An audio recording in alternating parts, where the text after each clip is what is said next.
Ooh, baby, a fucking horse beef. And I'm talking about Merab Dvalishvili versus Sean O'Malley that took place last night. Pretty much happened exactly as I predicted. Just like DDP versus Izzy, man. I'm getting pretty good at predicting these main events. But you see the reason why I predicted Merab Dvalishvili to do exactly that to Sean O'Malley is because this was the biggest lock I've ever seen in my life. Leading up to this fight, all of the delusion going around about how Sean O'Malley is the best striker in the UFC, and even I've stated that, right? Even I was of the opinion that he is one of the best strikers, or at least was one of the best strikers in the UFC. And does this really change that? I mean, not really. He didn't get beaten by being outstruck and being exposed in that department, but it was a small part of that. And I think we saw how much less effective his striking is when his opponent isn't standing directly in front of him like Chito Vera did and acted as a glorified punching bag. Merab did amazing with his with feinting in and out constantly,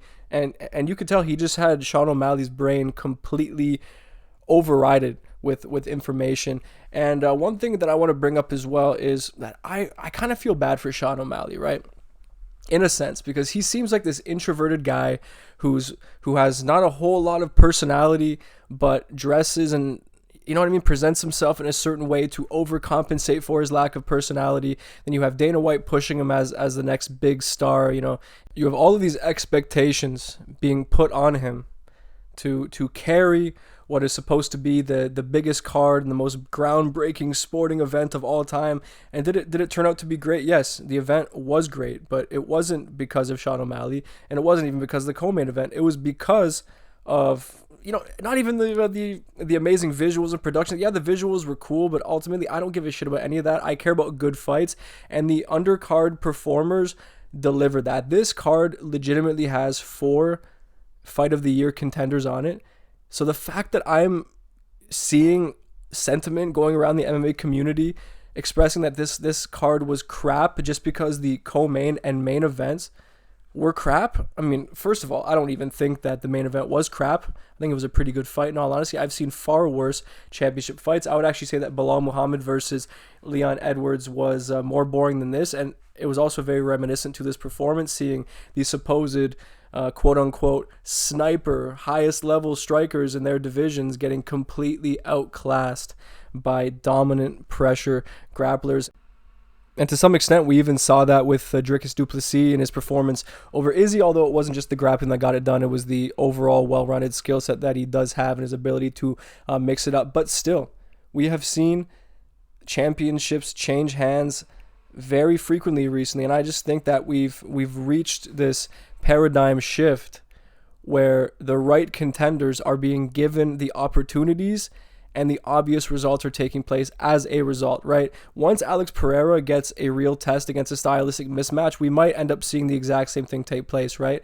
Because you need to think about who Sean has fought before this. Yes, he took the belt off of Aljo.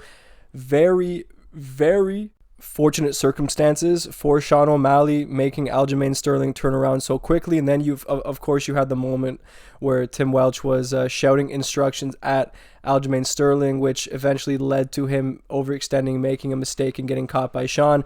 And we even saw fucking toolbag Tim Welch try the same antics in this fight, which made the result so much more satisfying, dude. Honestly, Tim Welch, I have to say, is up there with being one of the biggest toolbag coaches of all time. Like, you're giving Joshua Fabia a run for his money, honestly. I mean, not exactly, because Joshua Fabia is just a genuine piece of shit human being. I don't know if Tim Welch can be categorized, you know, like that, but you're giving him a run for his money. Seriously, like, current active coaches, I can't think of one that's less likable than Tim Welch. You're just a tool. You're just an absolute tool. You know, all the antics, the sentiment leading up to this fight from Tim Welch and Sean O'Malley just had this air of arrogance about it. And then even just getting down to the corner advice. Like, is he a fight coach or is he a breathing coach? I'm not too sure at this point. But Tim Welch and Sean O'Malley did honestly get exposed in this one, because Sean has been very fortunate. I spoke about the Aljo result. The robbery against Peter Yan is becoming even more glaring than ever after this result, in all honesty. And I think people are having more courage when it comes to speaking up against how much of a robbery that really was. And then, of course, you have his first title defense being against Chito, which was only given to him because of the history between them. Chito did not do a single thing to earn that title shot, and it was gifted for him. So Sean O'Malley was gifted the win in a number one contender spot fight, was given fortunate circumstances when it came to his actual title shot against Aljamain Sterling, and then was given an extremely favorable matchup for his first title defense. And now against a stylistic mismatch, he got pretty much dominated for the entirety of the fight. Yes, he did have good moments on the feet in the third round and in the fifth round. He actually did hurt Merab to the body in the fifth with a teep, and did absolutely nothing with it. He seemed completely dejected, completely mentally defeated. So this mentally undefeated Sean O'Malley can't exactly push the same narrative anymore going forward, because he looked anything but mentally undefeated in there. He actually looked far worse off in this one than he even did against Peter Yan, in which he knew he lost that one as well, clearly based on the body language. And I also want to ask, what's so bad about having Merab as the bantamweight champion of the world? I understand that most champions are grappling heavy fighters nowadays, but this is mixed martial arts. And in the case of Dana White, right, once again, going on this coping spree, right, post-fight, criticizing the co-main, criticizing the main, then why do you put on any fights with any of your stars against stylistic mismatches? Like, I understand, right, you kind of have to at a certain point, but why not just ignore Merab Dvalishvili? This was a result that was super, super realistic even before the fight took place. And then it happens exactly the way many people predicted it. And then you have Dana White crying in the post-fight press conference, talking about this and that. Oh, it wasn't a barn burner, and, trying to take away from Merab Dvalishvili's performance. No, Sean O'Malley was crap. He fought like shit. He tried to use the same tricks that have got him by in all of his fights previously against a bunch of bums. And then, of course, Aljamain Sterling under very beneficial circumstances, as we've spoken about, and expected it all to work against Merab. No, Merab went out there and fought beautifully. He went out there and seriously fought beautifully, ragdolled O'Malley, did very well on the feet. Honestly, like the whole narrative about Merab having a glass chin or whatever going into this, or he got caught and rocked by Marlon Moraes, therefore MMA math states that he should also get caught by Sean O'Malley, because Sean O'Malley is a better striker than Marlon Moraes. But Marlon Moraes is one of the hardest hitters to ever compete at bantamweight. That dude hit like a goddamn truck at bantamweight. Seriously, Sean O'Malley does not have anywhere near the same power that Marlon ever did. He was always a sharp sniper, which he just wasn't able to put forth in this fight. He wasn't able to use that aspect of his skill set because Merab was just on him constantly. And he didn't just shoot for takedowns all willy-nilly, constantly shooting. No, he was setting up his takedowns with strikes, which I think Sean wasn't really expecting. That really stifled him and threw him for a loop. So overall, utmost respect to Merab Dvalishvili. This dude deserves all the respect in the world. He's a nice dude. He's a genuine good guy, and we should be celebrating a man like him winning, because we're making MMA great again with these androgynous human beings being stripped of their titles, right? Real men are now reigning their respective divisions, and I couldn't be more happy about it. Of course, the only one that we need to get out of there is John Jones. He's like the last pillar of degeneracy, still holding a title. So once Stipe knocks him out cold, we will be saved from degenerate champions. And I could not be happier about it. And I want to go over the remainder of the card because, like I said, this is honestly, like, when it comes to the quality of fights, this is one of the more memorable cards I've seen in a long time. And the fact that people are ignoring it because they're unhappy of how the co-main and main events went, you guys are just casuals and like 12 years old at max. If you're any older than 12 years old, then that is genuinely concerning for me to hear, to be honest with you. And to touch on some of the controversy, it did seem to me like Merab was going up against Tim Welch, Sean O'Malley, and Herb Dean. Like, I don't want to really throw conspiracy theories around, but it would not be surprising to me whatsoever if we found out that Herb Dean had been instructed to officiate the fight in certain ways to sort of bait Merab into running into some kind of a shot, the same way that Tim Welch's anti-cornering advice was attempting to do as well. So pretty much all the odds were stacked against Merab in here, within the cage, outside the cage. Everything was against him, and he still managed to pull it off. Even trolled him, did like the little basketball dribble taunt that Sean has done. Gave him like back kisses while he had a guillotine potentially locked in. Like, I don't really know. And then Herb Dean comes in, breaks it up. Merab thinks that the round ends, and then Sean hits him from behind, which, I can't really blame Sean for that because it was mid-round. But it just seemed like everything was stacked against Merab, yet he still came out on top. But let's get into the card opener of Raul Rosas Jr. versus Orishi Lang. It was a pretty good fight, man. Raul Rosas Jr. showed good chin, great toughness. Of course, he's Mexican, so he's going to have a chin. He's going to be tough as nails. But he looked good in this one. I think his striking has or looked better than ever in this, and just a very dominant grappler. And yeah, he's good. He's a good fighter. I still don't think that Raul Rosas Jr. is a future champ, but at his age, for all I know, he could show massive improvements going forward. Like, fight after fight, look better and better each time. And I'm honestly expecting him to do that and potentially get himself in the rankings at some point soon, but I'm still not completely sold on him, although he's just too young to really write off as a future title challenger. But yeah, it was a good fight overall. And then we get into Joshua Van versus Edgar Chairez. Seriously, one of the best fights I've seen this year, 100%. This was an absolute war. Joshua Van hurt Chairez pretty early on, and then the way that Chairez turned the tables, landed that spinning elbow or spinning back fist, whichever part of his arm landed, stunned Joshua Van. Dude, this fight was amazing. That first round was a complete barn burner. Amazing, and I do think that the correct man won. I picked Edgar Chairez here, but yeah, Joshua Van rightfully got the decision there. What a fight that was. And then we get into Yasmin Haragi versus Ketlin Souza. I also picked Yasmin Haragi here, and she got dropped pretty bad in this one by a nasty left hook from Ketlin Souza. But man, Yasmin Haragi, she's one of these fighters. She's so technically perfect. Like, everything she throws, her combinations, the way she mixes up her punches and her kicks, she's a seriously technical fighter. She really, really is. But Ketlin Souza just had the power to get it done, man. Dropped her real badly. You don't see knockdowns like that very often in women's MMA. It was scary. And then the submission was nasty. Put her out cold with the rear naked choke.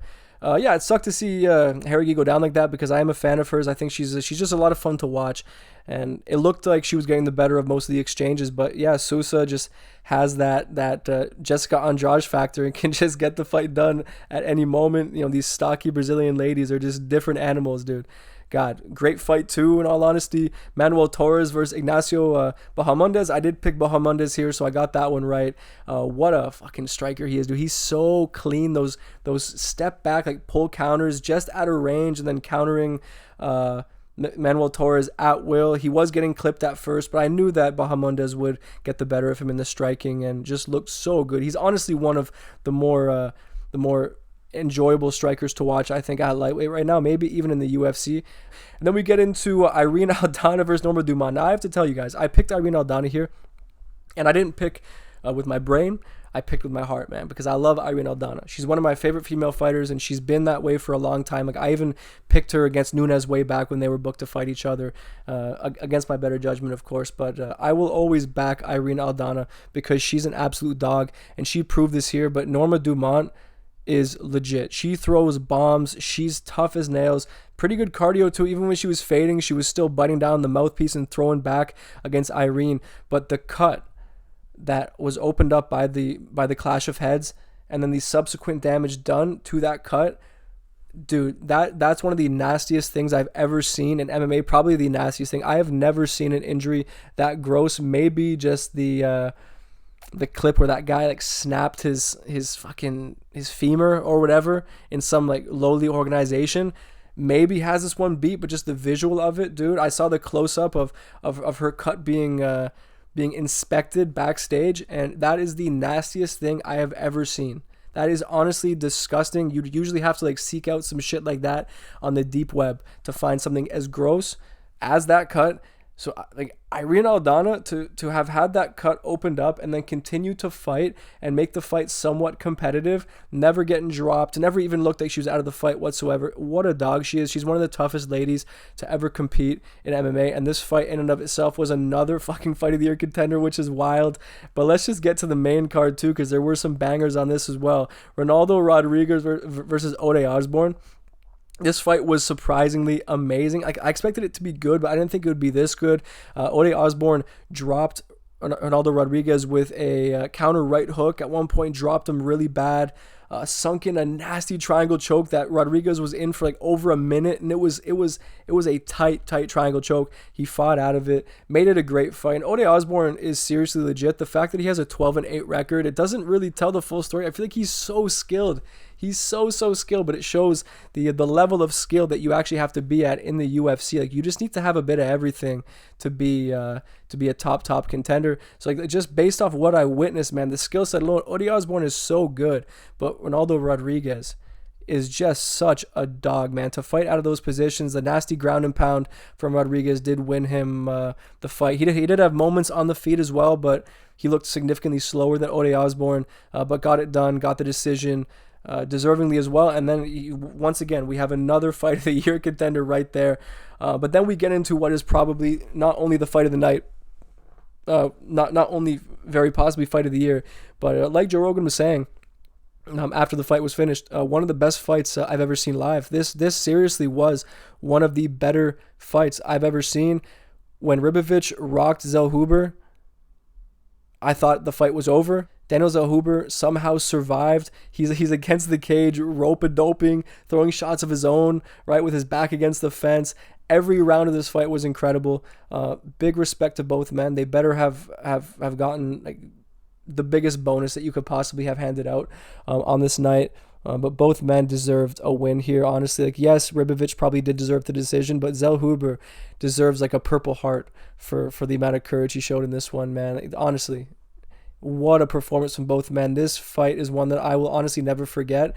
And big respect to the unranked fighters on this card, really making this one of the more memorable fight cards I've witnessed in recent times. And all of you casuals out there who only watch the co-main and main event, only care about those results, you have robbed yourself of some of the best fights in recent memory. Truly. And then we get into Brian Ortega versus Diego Lopes. And yeah, this fight kind of went how I thought it would. I did expect Diego Lopes to win this by decision, although I feel like he was chasing the finish on the ground too often, especially in the third round. I feel like he could have just stood up Brian Ortega and then TKO'd him on the feet. That nasty slip right that right overhand he landed on the chin of Brian Ortega, and then the left hook that he landed as he was going down seemed to like wake up Brian Ortega in the middle of him being dropped, and then he stayed on his feet. I don't understand the chin of Brian Ortega. The man is so tough. Mexican people just have something different in them, truly. But I think Diego Lopes showed major improvements in the stand-up. He's much more defensively responsible. He was slipping off the center line quite frequently, to great effectiveness, and using that to counter, right? I feel like this improvement that Diego Lopes has made in his stand-up is going to be the difference maker when it comes to him being a possible a title challenger going forward. And yeah, he made relatively easy work of Brian Ortega. So amazing performance. Congratulations, Diego Lopes. Well-deserved victory there. And then we get into Alexa Grasso versus Valentina Shevchenko. Now this one, yes, was it a barn burner? No, of course it was not. Shevchenko did what she needed to do. Alexa clearly did not. She looked far behind the pace of this fight, didn't seem to have an answer for anything, could not get off the bag, and really had no answer on the feet either. Yeah, this fight kind of sucked, but a well-deserved win for Valentina Shevchenko, and I think this should wrap up the trilogy, seeing as Valentina should have, wrapped up the possible quadrilogy. Like, if the UFC pushes a fourth fight between them, I just won't care. I was looking forward to the trilogy fight, but at this point, it's just clear who is superior, right? Valentina Shevchenko should have been awarded the decision in their second fight, and now has won this one extremely dominantly. So for me, it's settled. Valentina Shevchenko is superior, and that's it. She is the GOAT women's flyweight, 100%. And then of course, I've already spoken about the main event, but that's my thoughts on the card as a whole. For me, it was a great event. All the visuals and the extra little padding and all that shit. Yeah, it was cool, I guess. But ultimately, I forgot about it 2 seconds later. What really sticks with us all is the fights. And this card delivered some of the best fights of the year. So if you're disappointed by the results of the main event and the co-main, and you're allowing that to cloud your vision and cloud your overall enjoyment of this card or appreciation of this card, then I would just urge you to take a deep breath. Separate yourself from results that you have no part in and just enjoy martial arts. You know what I mean? You'll do yourself a great favor in that regard if you listen to that advice. Anyway, guys, those are my thoughts on the card overall. Really, really enjoyed it, man. Seriously, UFC Noche for me delivered for all the reasons I thought that it would not deliver in. So I'm very pleased there. But I appreciate you watching as always, and I'll see you on the next one.